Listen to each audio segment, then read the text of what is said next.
this stretch. Yeah. He's been dominant. I don't know if that's true. Like he's been good. I think that's recency bias. Like he's always had these stretches over regular seasons where he's been unbelievable. Like when he had a 27-point or how many but game it's point also streak? coming off of carrying the team for 3 weeks that Austin wasn't on. That's For sure. never really.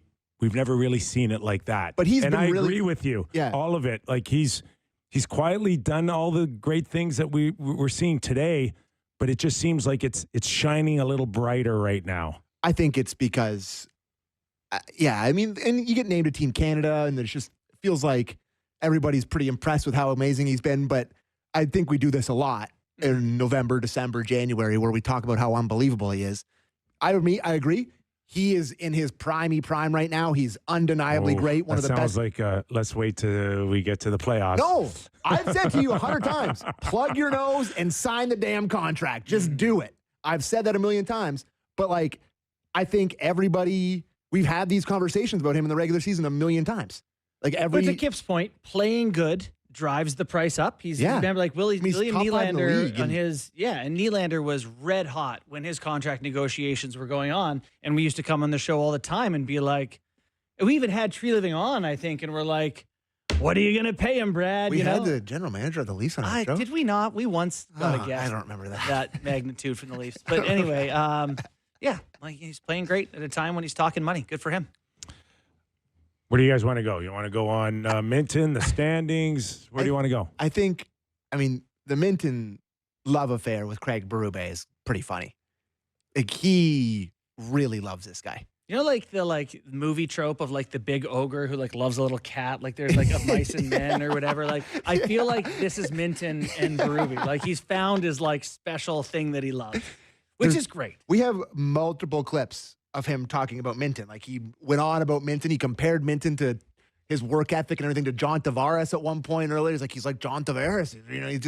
But we'll go with the first one of elevating Minton, clip 6. I thought he was get some chances, around the net, shot pucks. Just liked his positioning, his poise out there, all that. So just put him to the wing, and when I switched those lines up, and he was solid for me tonight, all around. Finished with 7 hits, 5 shots. He's poised out there. He doesn't panic. He's always in the right spot. So. He bought me a beautiful lunch. Yes. I like his haircut. He delivers, food to, underprivileged children. Like, what else? What else from him? Well, he's setting them up that they're going to get healthy, and so I don't want to lose them. That's what's going on. Well, I'm getting choked up thinking about him like Craig Berube. But so this is clip 9. This is from today. They talked about it more, and bear with the audio here. They decided instead of having the media availability under a fan, they decided to do it right beside a crossbar. But here is clip 9, please, Andrew. Would be the automatic guy to send down, given he doesn't need waivers. But is he making that more difficult if you guys are all healthy, or? No, definitely. I mean, if he can help us, I want him here. That's how I look at it. I mean, he's the type of player that we like a lot. Yeah, okay. Yeah. Don't take away my teddy bear. Is it harder to send him down? Yes, it is. I'm sure Brett Treliving and Brendan Shanahan will take that in a heavy consideration. But if it may cost you some depth, i.e. losing someone in the waiver wire, then they still might have some hard decisions to make. Yeah, like as much as, I have been hard on Pontus Holmberg, which, by the way, has purely been because he is not offensively capable of playing with Mitch Marner. Yeah, that guy's getting claimed. For sure. Absolutely getting claimed. He's a very good, I'll pump the brakes there. He's an NHL player. He's a extremely fine hockey player. Yeah. Fine. Nick Robertson has not scored. I don't see a world where he clears waivers either. No chance. Not a chance he clears waivers. So it starts to get like Grabankin can go first. Mm-hmm. Is Steve still around? I don't think so, is he? No, he went back down. He wasn't waiver eligible, but it was like a 10-day. There's like a certain loophole that he fit into, so he went back down. Let me ask you, rather have Holmberg or Dewar? Dewar. I've liked Dewar. Probably Dewar. See, are we more comfortable with Dewar playing center than Holmberg? Yeah. I like that fourth line, having him out there, and he seems responsible. I don't know. He just hammered somebody last night. I just like a bigger, heavier body. It's fair. He's not very big at all. He does have a 10-goal NHL season. How? We need to study that one. I'm going to go back and watch them all. But anyways, it's I don't think Max Domi's ready to play this weekend, but he's getting close. Yeah, who else is getting close too? Who? Pacioretty. He's ahead of schedule. Like you think in the next week or two? Well, I do. Do we know when he went on the IR and when he's eligible to come off of it? No, but we could figure that out, I'm sure. Is it 10 games? When's Yarncroc eligible? See? No, we're not even mentioning his name? Well, he got surgery here.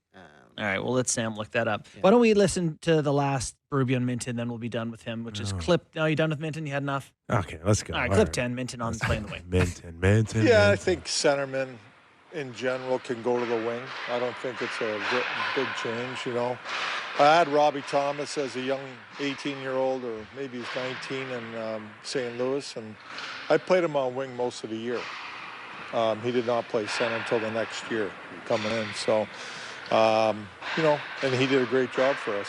He's playing in the playoffs and everything. So I don't think going to the wing, whether he plays the wing tomorrow or not, I think he's a versatile guy that can handle that. I don't think it's a big change from a centerman to go to the wing. I wonder if that gives him a better chance of sticking around. What? Oh, I'm just laughing because they had their. It's almost as if every team, there's always like this little public kind of love affair for a coach and a player. Yeah. And my year in Hartford, I scored like 17 goals at 300 penalty minutes, and Al Peterson and a few of the guys on the team would be calling me Homer Jr. Paul Holmgren was our coach. Yeah. And they'd be calling me Homer Jr. And I'm like, I hated that, right? And not a bad spot to be when the coach loves you, though. I know a few years ago when Babcock was around, he had the big love affair for Zach Hyman because Zach was on riding shotgun with Austin and all the top centermen. And I think Matt Martin always gave it to him as being Babcock's son. Yeah. Right? Yeah. So it's like... What did they say about Kerfoot and Keefe? You think that was Keefe's favorite guy? I don't know. I didn't get... Yeah, did you... I didn't get that sense. What? He would put him in the top 6 100 times. Like they didn't have anyone. We did more for Flex Seal than anybody. I guess. Okay. I guess. But anyways, maybe that's now Berube and Minton. Yeah. Maybe the playing wing thing gives him some viable longevity with the Leafs. It's not hard to see a fourth line where he's the reliable guy with a little bit of offensive upside. So just to go back to your point, Pacioretty was placed on IR on November 11th. Mm-hmm. So that's quite some time ago now. So so he's eligible soon. Here. Yeah. The more I think about it, though, there's no way Minton's here for playoffs, right? He would have to have such a good year. All I'll say is watching the game last night. Crazy game. It is. Okay? It's a crazy game. All I'll say is watching the game last night, and it was 39 in the top 6 instead of 29. I was like, oh, thank God. I know. It's like, oh, they're bouncing pucks off Holmberg. He doesn't know where it's going. Holmberg had when Marner tried to hit him backdoor, and Holmberg was just like, oh, yeah, that coming. Oh, is that, like, you should. Is that a puck? Yeah. What is that? Like, I can't anticipate that. I was not enjoying it. I don't know if it's very seldom that you get a young kid that can turn into like this early success of a Wyatt Johnson in Dallas, but there's a guy that a lot of people didn't envision last year being a key part in the playoffs. Yeah. For Dallas real early when he made the team. Yeah. I don't know where Minton stands, but I wouldn't be shocked. I wouldn't be shocked now to see him somehow find a way into the lineup, maybe in an early playoff round. Yeah. Okay. All right. Our thoughts on this guy have changed. And might be some shifting going on with the lineup. Huh? Oh, what are you hearing? Well, I'm just hearing what everybody hears. Oh, what's everybody hearing? Brad's making calls. And he's busy. Busy, and there's just no way the team's this team that we saw last night will be the team in April. Yeah. Right. It's gonna. Is it going to be the some team in pieces. January? Is the question. Is it going to be before Christmas break? No, I don't. I don't get that sense. Okay. I think. The Toronto Maple Leafs may be taking a new approach to salary management, which could directly impact Mitch Marner's contract negotiations. During Kyle Dubas' tenure as general manager, the team didn't hesitate to spend heavily, and this trend began with a 6-year extension signed by Marner in 2019. At the time, Marner's $10.9 million annual cap hit set the market for superstar wingers, surpassing comparable players like Mikko Rantanen of the Colorado Avalanche, who signed a 6-year deal with a $9.25 million annual cap hit. Now, however, times seem to be changing. TSN's Pierre LeBrun recently reported that the Maple Leafs have implemented an internal salary cap, aiming to ensure no player earns more than captain Austin Matthews, who signed a 4-year extension worth $13.25 million per season in August 2023. The team's primary concern revolves around Marner's agent, Darren Ferris, who, according to LeBrun, might push for a percentage of the total salary cap instead of a fixed dollar amount. This could result in Marner's cap hit exceeding Matthews' $13.25 million, conflicting with the Leafs' new financial strategy. Ferris is known for driving negotiations to the limit, often taking his clients to free agency. This raises fears that discussions between Marner and the Leafs could drag on until July 1st, giving Marner and his camp all the leverage in negotiations. Another complicating factor is the rising market. LeBrun noted that Mikko Rantanen believes he could secure $14 million per season as a free agent. This sparks the question, could Marner demand even more? And would Ferris take that gamble, knowing the Leafs might opt to move on and sign another player? Marner has made it clear on multiple occasions that Toronto is where he wants to be. As a local player with deep ties to the city, he's expressed his desire to spend his entire career wearing the blue and white of the Leafs. However, staying with the team may require him to accept less than market value, especially if the front office remains committed to its new salary structure. Such a sacrifice could be vital for the team's collective success and to avoid financial issues that have plagued the recent past. While negotiations are still in the early stages, it's evident that Marner's future with the Leafs is at stake. Maple Leafs fans may need to prepare for the possibility of significant changes, but they can also trust in the player's commitment to the city and the franchise to find a compromise. The Maple Leafs' decision to implement an internal salary cap reflects a broader shift in their team-building philosophy. After years of prioritizing top-end talent with hefty contracts, the organization appears determined to strike a balance between superstar contracts and depth throughout the roster.